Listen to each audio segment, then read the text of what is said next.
The broadcast is now starting. All attendees are in listen-only mode. Namaskar. Welcome to this webinar. This is Dada Ranjitananda. Today we are starting a course on Astaunga Yoga. And Astaunga Yoga is also called the 8 steps of yoga or the 8 limbs of yoga. And I gave here the name Eightfold Yoga. Last week I gave a presentation on the whole system of Astaunga Yoga. And if you haven't watched that presentation, it's good because it gives you kind of an outline of the whole system and what we are going to do during the course. So a little bit about the course. This course has 9 classes. It will go through the month of February and March. Each class is about 45 to 60 minutes. And I will gradually cover all the 8 steps of this system of Astaunga Yoga. You can participate by asking your questions. How to do that? You will see there in the control panel of the webinar that there is a window for questions. So you type your questions. You can type them during the presentation or at the end of the presentation. Sometimes I answer them during the presentation itself. Sometimes I keep them for the end. So you can, anytime a question comes in your mind, you can type it. And but I may answer immediately or later on. I think that's all about the course. And the other thing is that everything is recorded, so you can again watch it later. And those who missed the live presentation can watch the presentation later on. All right. So last presentation, the introduction to the course, I talk about the 5 W's. Means who is going to practice this system of yoga. It is us, human beings. So it is for the human being. It doesn't matter the race, the age, the place where you live, the social status, and doesn't matter. It's for the human being. Now what we are going to practice is yoga. Astaunga Yoga, this is a system of yoga. Yoga is a practice or a science for the development of the human being with the goal that we can attain self-realization.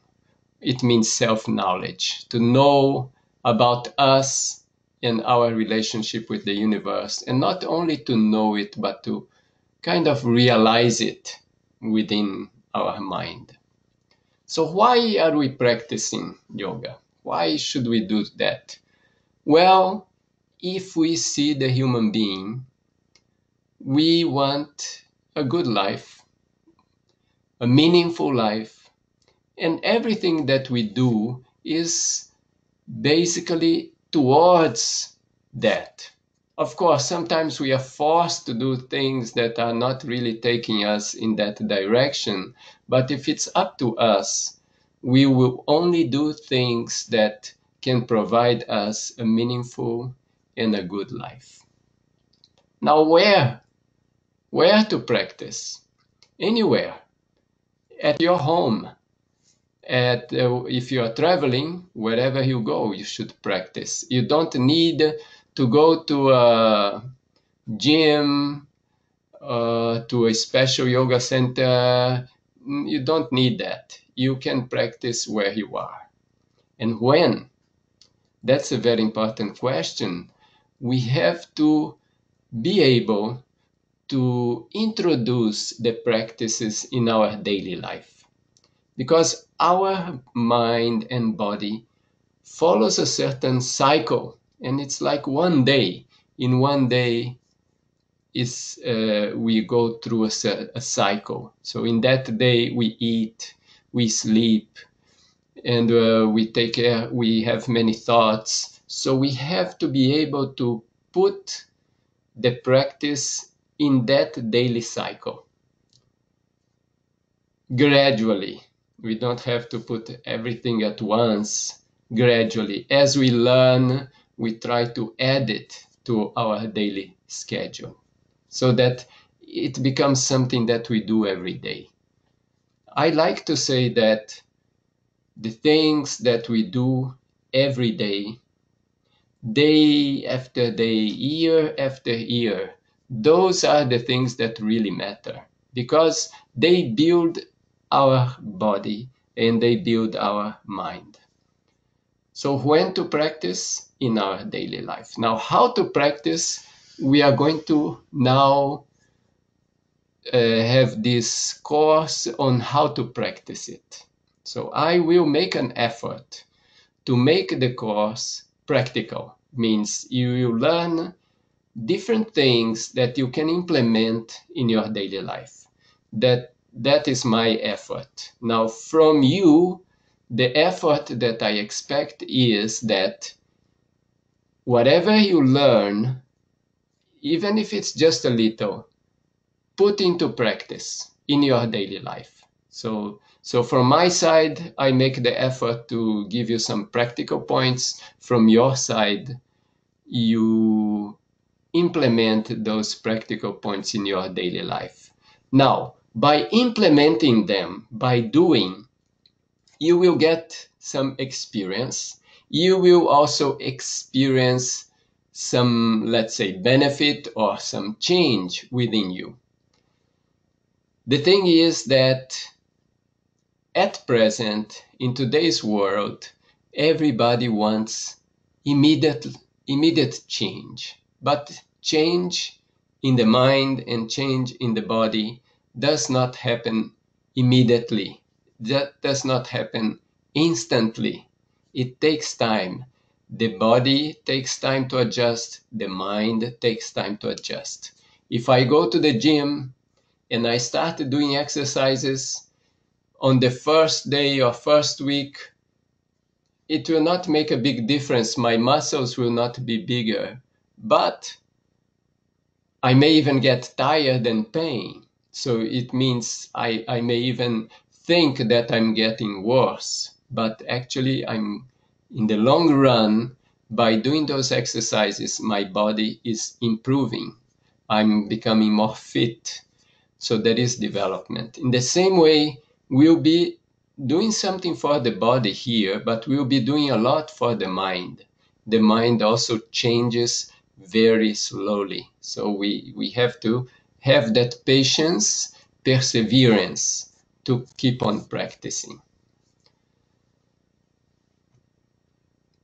Now, last course, I introduced all the points. Now I will introduce them very gradually throughout the whole course, okay? So we want to have a good life. We want to have a meaningful life. What is the first thing to do? According to this system of Astaunga Yoga, the first thing to do is we need to have a good relationship with others. And for that, there is another system, let's say. There are 5 practices. So within the Astaunga Yoga, which there are 8 points, the first point is divided into 5. And these are 5 practices of Yama. I will be introducing terms in another language, which is Sanskrit. You don't really have to, let's say, memorize them or for now, But I want to introduce them. You keep a note of these terms, because as we develop into the study of yoga, it will be useful to know them. But for now, you don't really have to memorize them. You can still keep on using the English words for the different practices. So let's say that yama is basically points of self-control in our relation with others. Okay, and there are 5. Now, why we need this good relationship with others? That will help us to maintain mental balance, mental equilibrium. If there is conflict, disharmony, imbalance, our energy gets drained. Means we lose our energy. And so we need this mental equilibrium, and we have to start getting it from the first level of the mind, which is the conscious level. So this practice of yama, we will practice consciously, means in our conscious level. The conscious level is that one that is related to the sensory and motor organs, means I see something, I hear, I touch, and then I use my hands, use my feet. So that's the conscious level of the mind. It's in contact with this external world. So I need to practice yama in this conscious level. It means it will work on making my conscious level more balanced, so giving me this mental equilibrium. Here, I'm talking about harmony with other beings. So to practice this first step of Astaunga yoga, you need at least you and another being. So there should be you and an external entity. So 2 entities minimum. And the practice is how you relate to the other being. So we relate to other people, to other beings, because it may not only be people, through our thought. Means we enter in contact first with our thought, then also with our words, and also with our actions. So we have to observe, control the use of the thoughts, of the words, of the action, to maintain this good relationship with others. Okay? So in this system of yama, which are these 5 principles, but I prefer to use the word 5 practices, because principles, maybe you have them, but practices, you are doing it. So I like to use the word practices. Now, what is the advantage here? Or what is the need of it? To have a good relationship with others, there are, let's say, thousands of ways that you can do it. All right. And if you go to a bookstore and you ask for a book that will give you ways to have a good relationship with others, they may show you a whole wall full of books. So there's so much. Somebody will say, this is the most important point. Somebody will say, that's the most important point. And somebody else will say another point. So we may get lost in how much we have to do to keep a good relationship with others. Now, the thing of yoga is that that's my opinion, it is based on the principle of the minimum necessary. So a good practice of yoga will be, what is the minimum necessary that you have to do, the minimum you have to do to attain a certain result. So what's the result we are looking for? We are looking for a good relationship with others. So what's the minimum that I need to do to keep this good relationship with others? Now, Astaunga Yoga gives the answer. There are 5 things you need to do. Okay, so now it has reduced those thousands of things to 5. So there are 5 things. If you do these 5 things, the result should be that you have a good relationship with others. So if you don't have a good relationship with others, then you look at these 5 things and you say, am I missing something here? Am I not doing something? So you have a framework to use so that you keep a good relationship with others. So now let's see, what's the first one? The first one is non-harming. You should not harm other people. If you harm other people, eventually you will not have a good relationship with them. Even an animal, you hit an animal, probably you will have a bad relationship with that animal. And human beings, you hit a human being, you will probably have a bad relationship with that human being. But hurting or inflicting pain doesn't happen only by action. So here it says that this non-harming is not to inflict pain or hurt anybody by thought, by word, by action. In today's world, we are becoming more mental. So sometimes with our thought and word, we cause more harm than physically.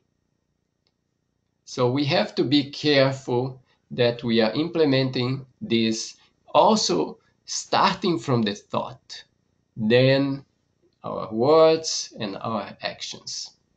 So this number 1 principle practice of non-harming in Sanskrit is called AHIMSA. And if you do a search in the internet or if you read books about AHIMSA, a little bit, you find out a little bit the history of it. The first thing is that it is not something new. It's not something from this century. It's something very, very old. So if it's something very, very old, let's say from thousands of years ago, and if it's being practiced up to now, we would think that it should be known to everybody. And if people are practicing it, then it should have lots of results. But what happens here is that, yes, it is something ancient, something classic, old, and it can be found in the Veda, which is like thousands of years ago. And the Vedas will say that that's the highest virtue to practice ahimsa, or means to not to harm anybody. And then great, let's say, philosophers or saints like Mahavir, Buddha, and recently Gandhi, they all have talked about this ahimsa. And in Hinduism, they talk about ahimsa. So many people are talking about it, and they are saying this is the way to do it, and that's the way to do it. And still, there is, how to say, dispute what's the right way, what this is wrong, this is right, this is how you do it. And some people don't think about it at all. So interpretation is very important, but the main thing is practice. Okay, how you practice it. We have to be practical. So now there are some basic questions. One is, okay, I'm not going to harm anybody. Suppose somebody is coming to harm me. What should I do? Should I defend myself? If I defend myself, I can harm that other person. Well, if we see it from a practical point of view, we should think that, yes, I should defend myself. So now there are interpretations. People say, no, you shouldn't do anything. You just, if somebody wants to hit you, you just accept it. So interpretation is important, has to be practical, has to be possible to be applied. And let's say that naturally, if somebody is attacking you, you will defend yourself. If one animal is attacking the other one, the other animal will defend itself. So it's a natural thing to defend ourselves. If in that process the other person gets hurt or the other being, that was not our intention. So one of the main things here is the intention. We shouldn't have the intention to harm. If we have the intention to harm, already it's not non-harming. You're already thinking of harming. So the intention is very important. The other thing is that it is related to us and our relationship with other beings. Now what happens is that being practical, sometimes I tell people I'm vegetarian. They say, oh, so you don't eat any animals? I said, no, I eat vegetables, and that's why I explain. And amongst the reasons, that's not the only reason, amongst the reasons is that, okay, I don't want to harm the animals. So people say, oh, you don't want to harm the animals, but you are harming the vegetables. The vegetable is also a living being. It is true. It is true that for food, every being is using another being for food. So we are human beings. Maybe we are not eating animals, but we are eating vegetables. That's also another being. So it means we are also killing that vegetable to eat. So you may question it. Now, what is the choice here? We have to consider a certain evolutionary scale. Let's consider that human being is the most evolved being. And let's say that after human beings, maybe there are monkeys and dogs, and maybe, let's say, we are jumping, but let's say there are cows, and then there are chicken, and then fish, and then there are vegetables, and even in the vegetable category, there may be different classifications, okay? So there is a kind of an evolutionary scale. So I can make the effort to use the less evolved being as my food. So it means that if, let's say,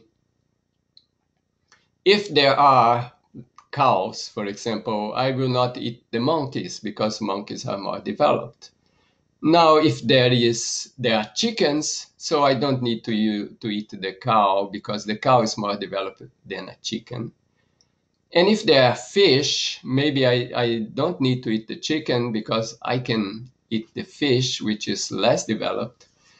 And if there are vegetables, I may not need to eat the fish because I can eat the vegetables. So in that is my choice. So I can say, do I need to eat this being for my maintenance? Can I find a less developed being? So suppose you are in a situation there is no food at all. There are only monkeys there, nothing else. So you say, okay, to survive, I'm a human being more evolved than a monkey. So to survive, I may eat that monkey. Now imagine a situation where there are no animals, only human beings.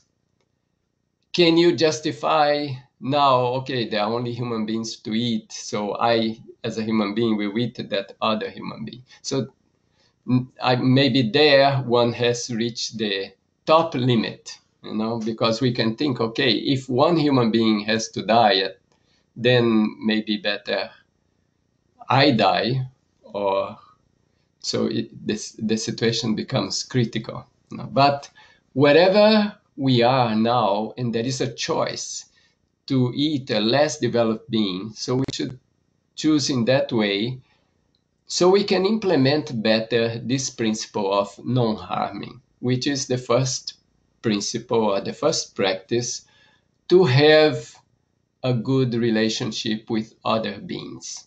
So how to have a good relationship with other beings is start by not harming them. And that comes with the intention. Okay? You are not harming them. You don't have the intention to harm them.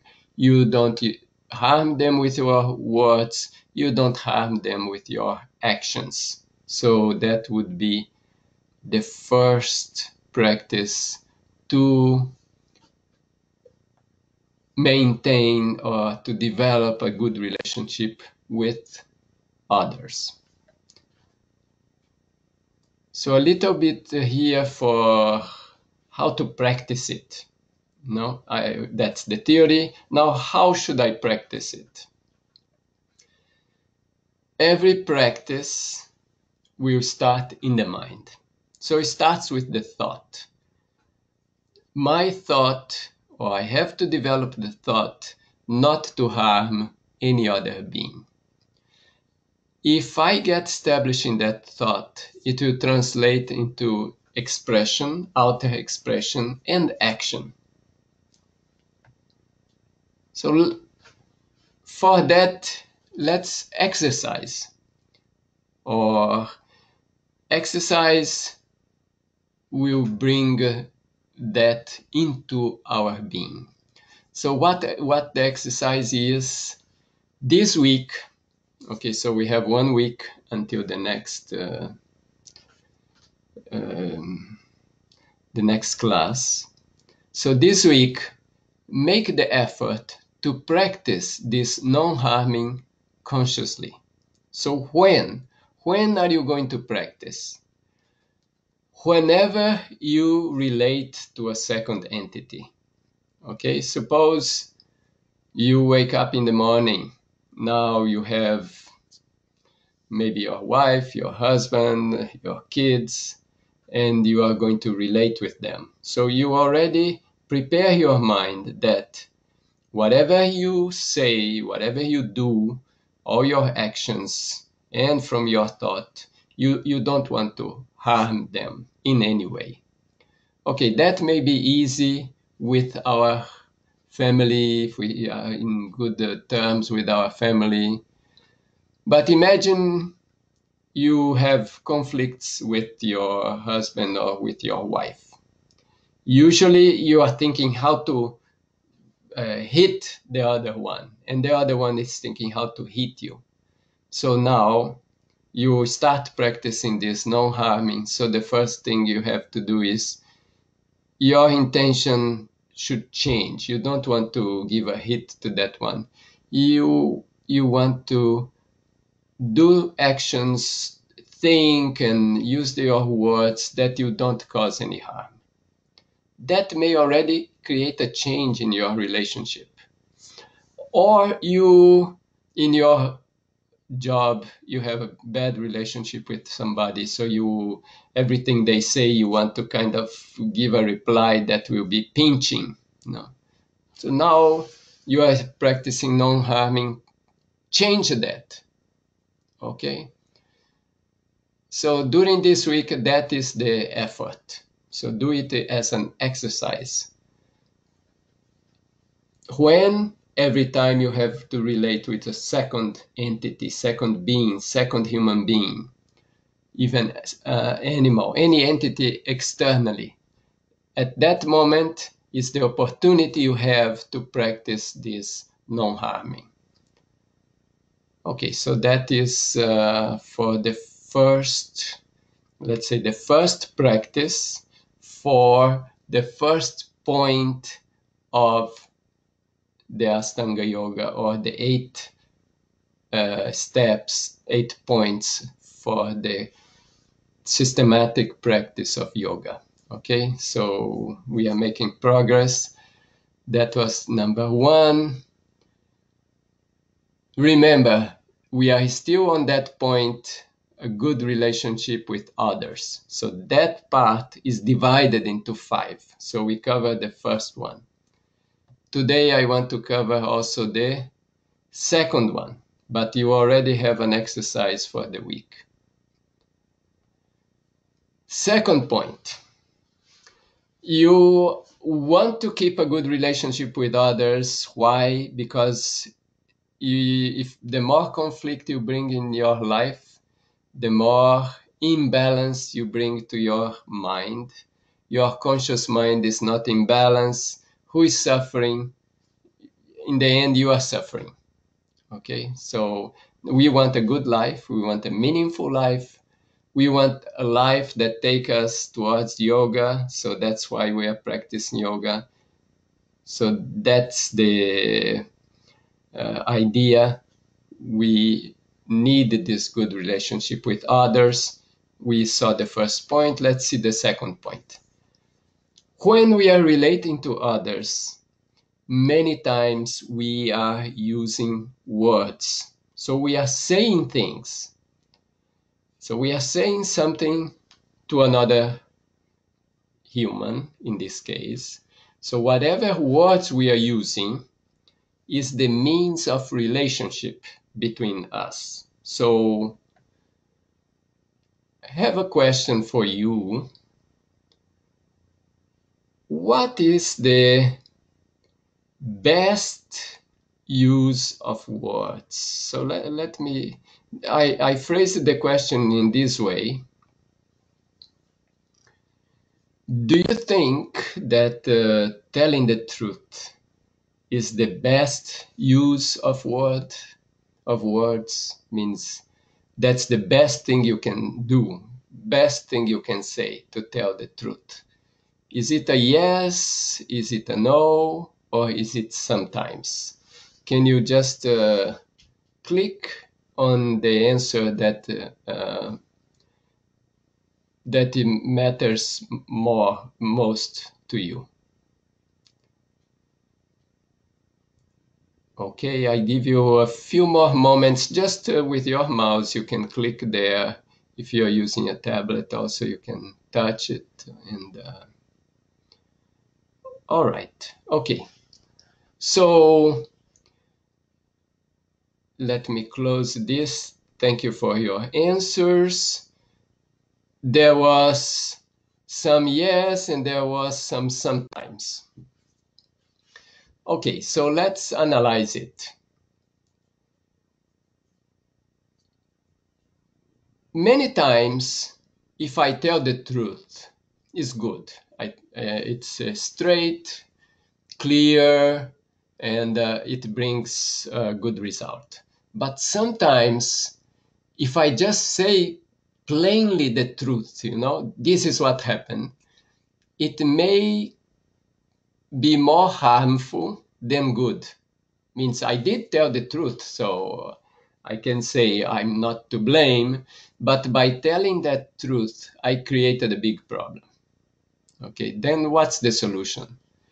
Should I have lied? Well, not really. We have to go a little bit beyond the truth. And it's a difficult practice. We have to add one ingredient, and that ingredient is benevolence. It means we should have intention to bring a good result, to bring benefit. It means we should have benevolence. Let's say we have a truth. It's one container here that is truth. Then I have another container here that is benevolence. So now I mix them, and I get a third thing, which let's say in English I will call benevolent truth. In Sanskrit it's called satya. Okay, so as I mentioned before, I'm giving you the word in Sanskrit and also the word in English. So English, benevolent truth. So not only truth, benevolent truth. Sanskrit, satya. So there is, it's not always the same. It's not straightforward in the sense that truth is simple. I can say this is what happened, this is the truth. But if I want to say the truth in a way that brings welfare, that is benevolent, I really have to use much of my mind. I have to think a lot, and I have to think deeply. I have to be able to, let's say, think of the welfare of others first, and not only, let's say, telling the plain truth. So there is some difficulty in there. There is some relativity, because in different situations I may have to act in a different way. So this point, this satya, or this benevolent truth, is not so easy as just telling the truth. And it can be sometimes, let's say, sometimes it can be tricky, because I may be in doubt what should I really do, you know. But let me give you some hints or some tips of how to start the practice. And I want to remind also that when we start some practice, in the beginning, we may fail sometimes, we may not be very successful, but in the long run, as we practice, we get better and better. And that is for physical practices and also mental practices. So in this case, is a mental practice.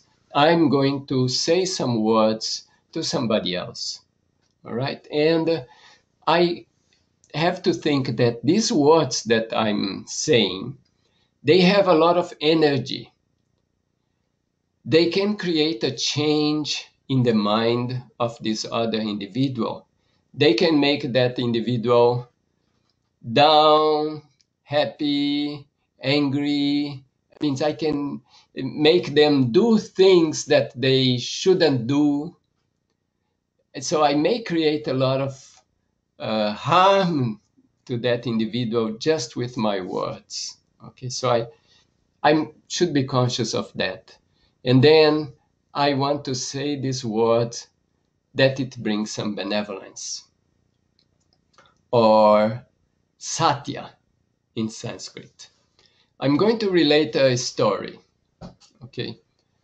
This story is that a personal experience. I was giving a class when I was living in New York City.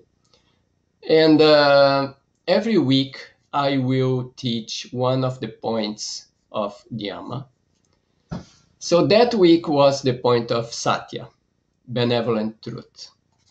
So I gave the class, and then I told everybody this week, practice this as I'm telling to you. No, it's another exercise for this week. Practice the first point and practice the second point also. So practice satya, practice this benevolent truth. How do you practice? Yes, difficult, but you start from the point that when you meet somebody and you are going to talk to the person, you can prepare your mind, or even consciously at that moment think that now is my opportunity to practice satya. Means I'm going to talk. So words are going to be coming from me. And these words should carry benevolence and truth to this other individual. It means by me saying these words, I should bring something good for that individual in one way or another. So in that situation, I had given the class, and usually when you teach something, you have to do it also, and you have to be a living example of it. So I thought that, yes, I do have to also make some particular effort to practice Satya this week more sincerely. So the next day, I was traveling. So I was driving, and I was alone in the car. And it was a very long journey. So I was driving for a few hours, and I thought, wow, I'm alone, so I don't have an opportunity to practice this benevolent truth. And I have told everybody to practice, so I should also practice. When I was thinking that, I was on the expressway, and so I had to stop to pay the toll. And so when I saw there is a person in the cabin and I'm going to pay the toll, so I thought, in my mind, mentally, I just came this idea that, oh, now is a moment that I can practice satya, I can practice benevolent truth. So I stopped the car, opened the window, and I look at the individual. It was a man, an older man, and he looked at me. I was dressed in orange. I didn't have the turban on. I just dressed in orange. He looked at me, and what did he do? He raised his hands and started singing the mantra Hare Krishna. So he started Hare Krishna, Hare Krishna. I didn't say, okay, I'm not from the Hare Krishna movement. It didn't matter. I just saw that he was happy, enjoying himself at that moment. So I thought that, wow, just by thinking that, actually, I had just told him something like, good afternoon, you know. So just by saying those words, and maybe with this thought that I should bring something good for that person. So there was a wave, and that was created this feeling of happiness in him that he started dancing. So I thought that, yes, it is really quite powerful, the idea that when you are going to relate to somebody, you think in that moment that you want to say something that is, let's say, elevating, that is benevolent, and that's truthful to that individual. And that's a way of starting the practice of satya. All right, so this much about this second point. And just to review a little bit what we saw today. And remember, you can type questions, comments, things you want me to emphasize in the questions window. So a summary. We are talking about Astaunga Yoga. Asta means 8. So there are 8 parts, eight practices in Astaunga Yoga. Number 1, to have a good relationship with others. In Sanskrit is called yama. That will help directly our conscious mind. In this practice, there are 5 other sub-practices, let's say. In yama, there are 5 parts. First one, non-harming, also known in Sanskrit as AHIMSA.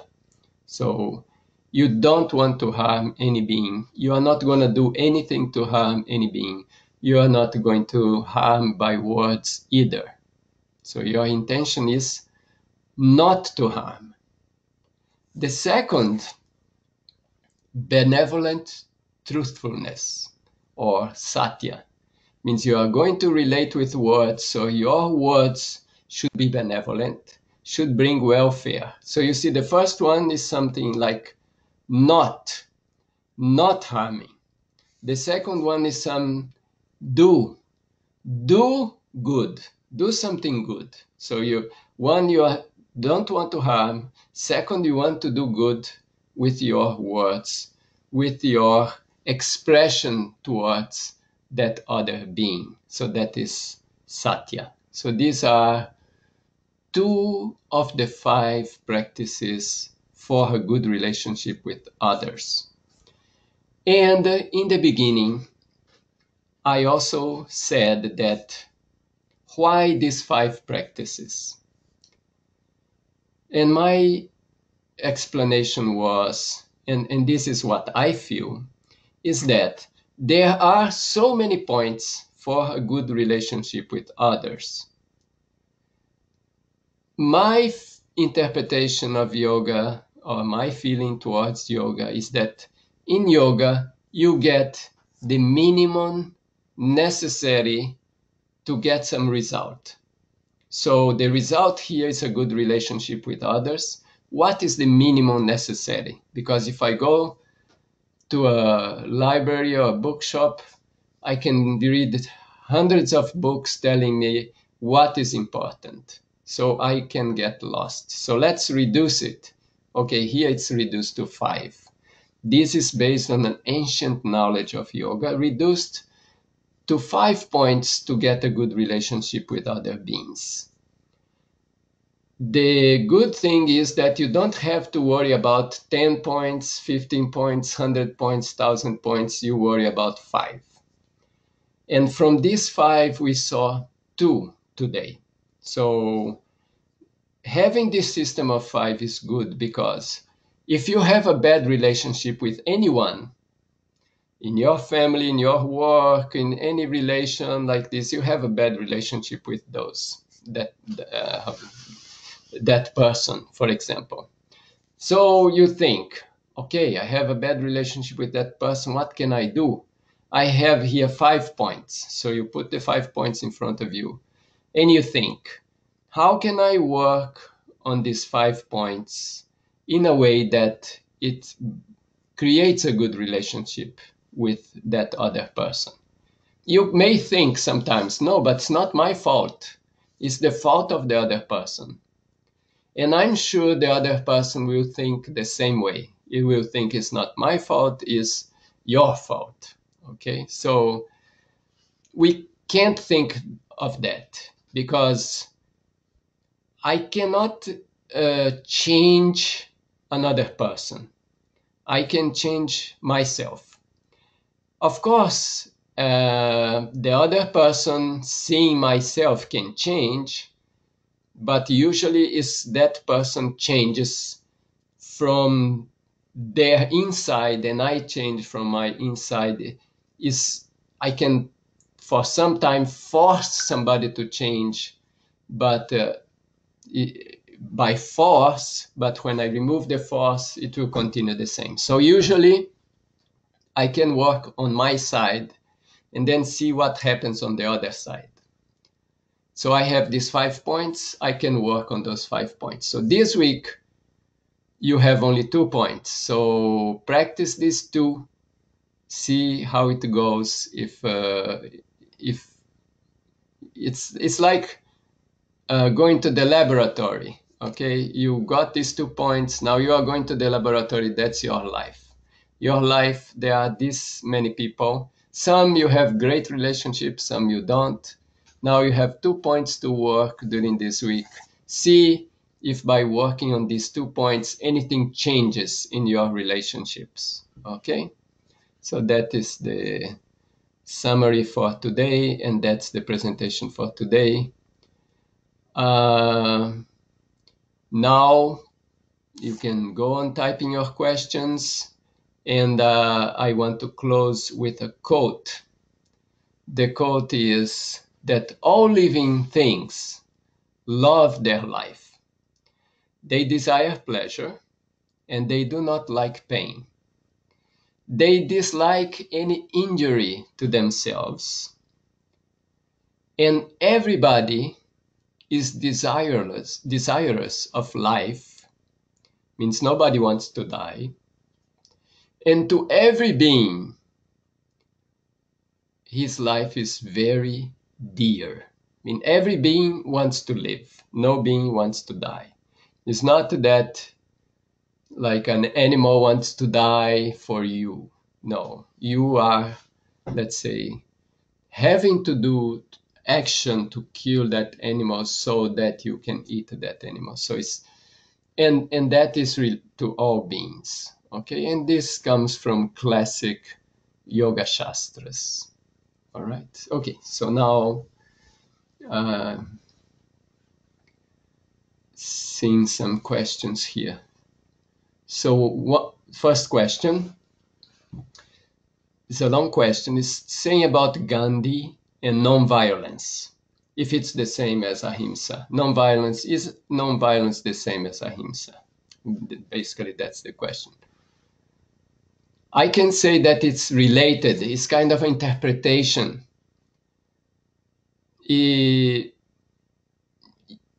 If we go by the definition, violence, okay, violence is when I'm using my force. I have to use force. So sometimes I do have to use force. And sometimes it's violent, but it may not be with the intention to harm.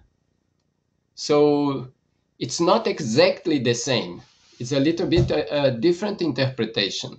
Okay, so if here the interpretation is I'm doing things, the intention is not to harm. I don't have any intention to harm. But if I have to use force or not use force, that's a second point. Okay, so sometimes you may have to use force with the intention not to harm. Means even not to harm, you will need force not to harm. Okay, so non-violence is not exactly the same as non-harming. But I don't want to go into a very deep discussion now because there is also shortage of time. So I want to concentrate on the practice, means you are practicing now to have a good relationship with others. And the first point is not to harm anybody. Okay, so now you see in your life what you can do. Okay, so that's the most important for now. And I don't see any other question at this moment. So if it comes to your mind later, more questions you can ask. And I'm going to end now. We almost an hour. Thank you very much for participating in this webinar. You will get the recording. And namaskar.